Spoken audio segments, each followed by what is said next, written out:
Welcome to 5+ media. Kakinada జిల్లా పిఠాపురం నియోజకవర్గంలో Jayalakshmi cooperative society bank డిపాజిటర్ల సమస్యలు మళ్లీ తెరపైకి వచ్చాయి. పిఠాపురం పట్టణంలోని ఈ బ్యాంకు గత 4 ఏళ్లుగా మూతపడిపోవడంతో డిపాజిటర్లు తీవ్ర ఇబ్బందులు ఎదుర్కొంటున్నట్లు బాధితులు తెలిపారు. బాధితుల తరఫున యనమండ సూర్యనారాయణ పిఠాపురం పాడా కార్యాలయంలో area development authority project director Sivaram ప్రసాద్కు వినతిపత్రం సమర్పించారు. ఈ సందర్భంగా భంగా మీడియాతో మాట్లాడుతూ పిఠాపురం నియోజకవర్గంలో ఇప్పటివరకు 12 మంది బాధితులు మరణించారని ఆందోళన వ్యక్తం చేశారు. స్థానిక ఎమ్మెల్యే మరియు రాష్ట్ర ఉప ముఖ్యమంత్రి పవన్ కళ్యాణ్ పిఠాపురంలో ఎన్నికల ముందు బాధితులను కలిసి సమస్యను పరిష్కరిస్తానని హామీ ఇచ్చినట్లు తెలిపారు. అయితే అధికారంలోకి వచ్చి 2 సంవత్సరాలు గడిచినా బాధితులకు ఎటువంటి న్యాయం జరగలేదని విమర్శించారు. ఒక బాధితుడు తన ఆవేదన వ్యక్తం చేస్తూ తన కుటుంబానికి ఉన్న కొద్దిపాటి భూమిని అమ్ముకుని 80 లక్షల రూపాయలు జయలక్ష్మి కోఆపరేటివ్ బ్యాంకులో డిపాజిట్ చేశానని, బ్యాంకు మూతపడడంతో జీవితం దారుణంగా మారిందని వాపోయాడు. ప్రస్తుతం ఏం చెయ్యాలో అర్థంకాక ఆత్మహత్యకు కూడా సిద్ధమవుతున్నానని చెప్పాడు. ఇలాంటి పరిస్థితుల్లో ప్రభుత్వం వెంటనే జోక్యం చేసుకుని బ్యాంకుపై చర్యలు తీసుకుని బాధితులకు న్యాయం చేయాలని డిపాజిటర్లను కోరుతున్నారు. ఏ ఆధారంలో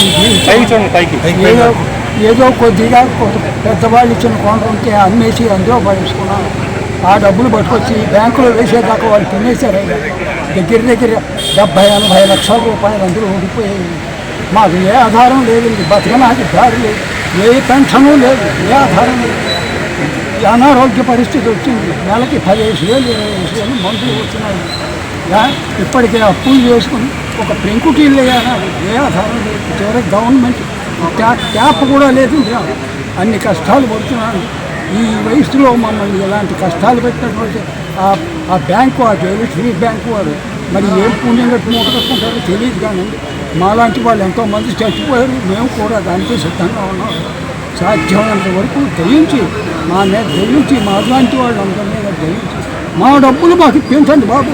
మీ వడ్డీలు అది తర్వాత వాళ్ళ యొక్క సొత్తులు మీరు స్వాధీనం చేసిన తర్వాత అనుకోండి. మాలాంటి వాళ్ళని బతికించండి. ఎంతోమంది ఆడపిల్లలు పెళ్ళిళ్ళు చెడిపోయి ఇంట్లో ఆడాళ్ళు వీధిలో పడిపోయి ఎంతోమంది కుటుంబాలు నాశనమైపోయి. ఇప్పటికైనా దయదంచండి బాబు. దాన్ని నమ్మాం, తప్పు మాదే బాబు. ఏదో ₹1 వడ్డీ కాసిపడ్డాం. మా కొంప మీరు ముంచుకోండి, నుంచి కాపాడండి. మాకు లాంటి వాళ్ళకి సహాయం చేయండి. జయలక్ష్మి ఎంఏఎం సొసైటీ బ్రాంచ్ బాధితులు గత 4 సంవత్సరాల నుంచి బ్యాంకు మూతపడిన దగ్గర నుంచి ఇవాళ అనేక కష్టాలు, అనేక మంది మృతి చెందారు. పిఠాపురం నియోజకవర్గ పరంగా పిఠాపురంలో 12 మంది మృతి చెందినట్టుగా రీసెంట్ గణాంకాలు చెప్తున్నాయి. ఇవాళ మొట్టమొదటిసారిగా పిఠాపురంలో పవన్ కళ్యాణ్ గారికి జయలక్ష్మి బాధితులది 4 సంవత్సరాల క్రితం పిఠాపురంలో ఆయన పోటీ చెయ్యకుండా ఉన్నప్పుడు జయలక్ష్మి బాధితులది గొల్లప్రోలు ఫంక్షన్ హాల్లో జయలక్ష్మి బాధితుల వివరాలు తెలియజేసుకుంటూ, బాధితుల తాలూకు ఇబ్బందులు తెలియజేసుకుంటూ 4 సంవత్సరాల క్రితం నుంచి కూడా పవన్ కళ్యాణ్ గారి దృష్టిలోకి తీసుకెళ్ళాం. ఆ రోజు పవన్ కళ్యాణ్ గారు ఇచ్చిన హామీ, మేము అధికారంలోకి వచ్చిన తర్వాత మేము ఖచ్చితంగా జయలక్ష్మి బాధితులకి న్యాయం చేస్తాము, మేము అధికారంలోకి వచ్చిన తర్వాత బాధితులకి న్యాయం చేస్తాము, భరోసా ఇస్తాము అని చెప్పిన మొట్టమొదటి వ్యక్తి పవన్ కళ్యాణ్ గారు. పవన్ కళ్యాణ్ గారు, అయ్యా ఈ వాళ్ళ దాకా కూడా మీ జనసేన పార్టీకి నియోజకవర్గ పరంగా ఇటు విశాఖపట్నం నుంచి అటు విజయవాడ దాకా బాధిత కుటుంబాలు జనసేన పార్టీకి రక్తం ఇచ్చి పనిచేశాయి. ఇవాళ ఇంతమంది చనిపోతున్నారు. 80 మంది మొత్తం మీద చనిపోయారు. ఇన్ని కోట్ల రూపాయలు వీళ్ళ ఆస్తులన్నీ కూడా అక్కడ లాక్ చేయబడి ఉన్నాయి. ఈ ఆస్తులు ఇమీడియట్గా మీరు అతి తొందరగా వాళ్ళ రూపాయలు వాళ్ళకి ఇప్పించండి. మీరు ప్రభుత్వ రూపాయలు ఇవ్వద్దు, ఎవరు సొంత రూపాయలు ఇవ్వద్దు. వాళ్ళ రూపాయలు వాళ్ళకి వచ్చేలాగా నిర్ణయాలు తీసుకుని ప్రభుత్వం స్పందించకపోతే ఈ మరణాల రేటు విపరీతంగా రోజు రోజుకి ఇవాళ అదిగో పెద్ద ఆయన ఎన్ని సంవత్సరాలు ఆయన కష్టార్జితం అంతా కూడా బ్యాంకులో పెట్టాడు. ఈవేళ ఇలాంటి కుటుంబాలు పిఠాపురంలో కొల్లలో అయ్యా మీరు దయచేసి మేము పవన్ కళ్యాణ్ గారిని రాష్ట్ర ముఖ్యమంత్రి చంద్రబాబు నాయుడు గారిని, రాష్ట్ర ఐటీ మంత్రులు నారా లోకేష్ గారిని, వీరందరినీ కూడా వీరు మానవతా దృక్పథంతో రాజకీయ నాయకులు, అధికారులు మీరు కేవలం సానుభూతి ప్రకటిస్తే సరిపోదు సార్.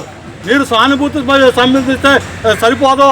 మీరు ఇంప్లిమెంటేషను, ఈ రూల్ ఆఫ్ లా మీరు తీసుకొచ్చి ఖచ్చితంగా ఈ బాధితులకు న్యాయం చేసేంత వరకు కూడా ఈ మరణాల రేటు పెరగకుండా మీరందరూ కూడా సహృదయతతోటి మిగతా మానవ స్వచ్ఛంద సేవా సంస్థలు, లాయర్లు అవ్వచ్చు, డాక్టర్లు అవ్వచ్చు, పోలీస్ అవ్వచ్చు, ఎవరైనా కావచ్చు, మానవతా దృక్పథంతో వీరికి సానుభూతి పరంగా వీరికి న్యాయం చేసేంత వరకు అందరూ కూడా సంయుక్తంగా పోరాడి మనకి బాధితులకు న్యాయం చేసేంత వరకు న్యాయం చేయాలని చెప్పని కోరుకుంటూ ఇవాళ పిఠాపురం బ్రాంచ్ నుంచి ఇవాళ ముఖ్యమంత్రి, ఉప ముఖ్యమంత్రి స్థానంలో మీరు కూర్చున్నారంటే ఈ బాధితుల వాళ్ళకు ఓట్లని మర్చిపోవద్దని చెప్పని మరోసారి తెలియజేసుకుంటూ, అయ్యా మీరు చేయగలిగేది యుద్ధ ప్రాతిపదిక మీద చెయ్యండి.